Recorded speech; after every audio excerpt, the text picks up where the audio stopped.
আল্লাহর নবীর উপার্জন করার, সম্পদ উপার্জন করার, যাই উপার্জন করতেন তার অন্যতম একটা উদ্দেশ্য থাকতো যে আমার এই সম্পদের দ্বারা নিঃস্ব অসহায় মানুষ প্রতিপালিত হবে।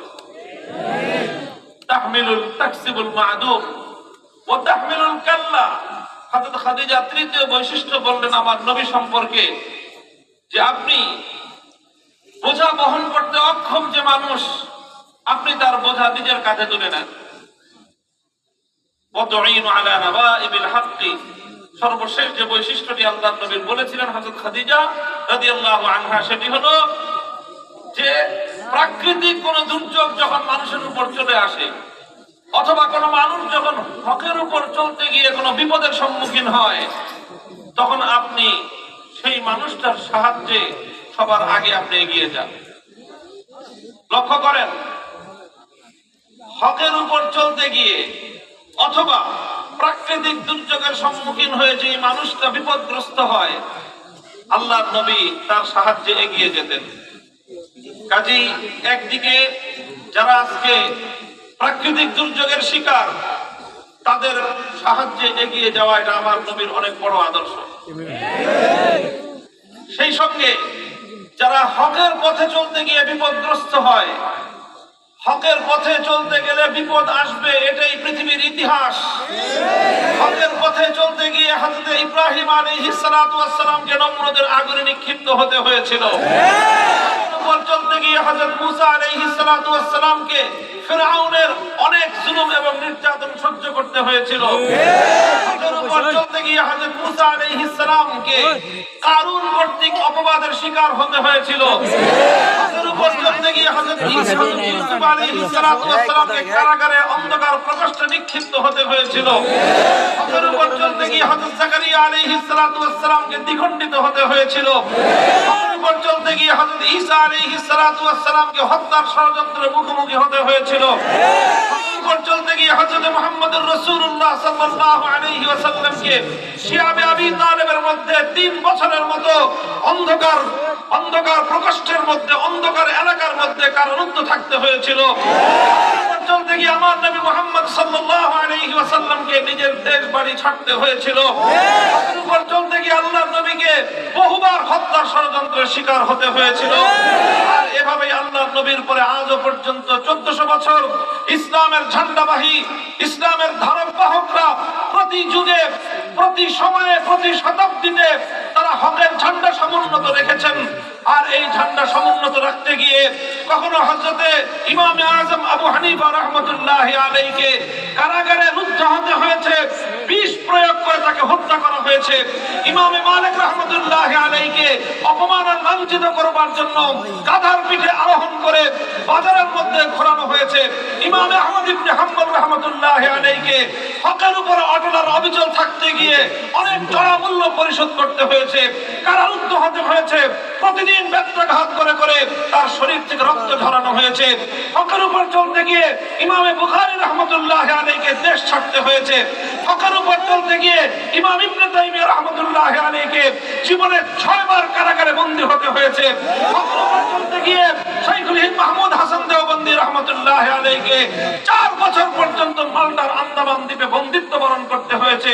হকের উপর চলতে গিয়ে শাইখুল ইসলাম হোসেন আহমদ মাদানী রাহমাতুল্লাহি আলাইহিকে বারবার কারারুদ্ধ হতে হয়েছে। হকের উপর চলতে গিয়ে শাইখুল হাদিস আল্লামা আজিজুল হক রাহমাতুল্লাহি আলাইহিকে বারবার কারাগারে বন্দী হতে হয়েছে। মুফতি আমিনী রাহমাতুল্লাহি আলাইহিকে কারাগারে বন্দিত্ব বরণ করতে হয়েছে। চলতে গিয়ে মুজাহিদে মিল্লাত আল্লামা জুনায়েদ বাবু নগরী রাহমাতুল্লাহি আলাইহিকে কারাগারে অমানবিক নির্যাতনের সম্মুখীন হতে হয়েছে। হকের উপর চলতে থাকবো ইনশাআল্লাহ। আল্লাহর সাহায্য আমাদের সাথে থাকবে। আমরা পথ চলতে থাকবো জালিমের রক্ত চক্ষু উপেক্ষা করে। প্রয়োজনে ইনশাআল্লাহ আমরা যদি আল্লাহর দ্বীনের জন্য প্রয়োজন হয় হাসি মুখে ফাঁসির কাস্টে ঝুলবো। হকের ঝান্ডা কুলুণ্ঠিত হতে দেব না ইনশাআল্লাহ।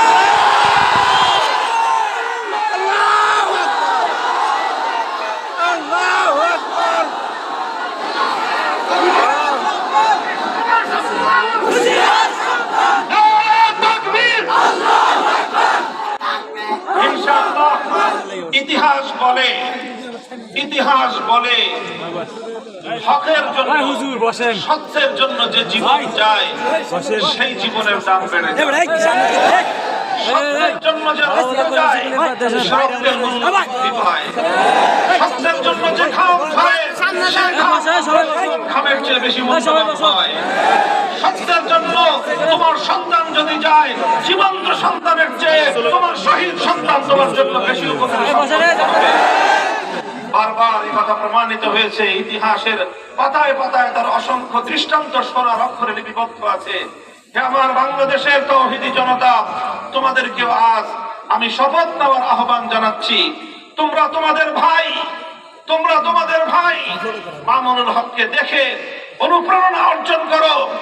আমরা খুব বেশি কিছু করতে পারিনি, অনেক বড় ত্যাগের কোরবানির নজরানা পেশ করতে পারিনি।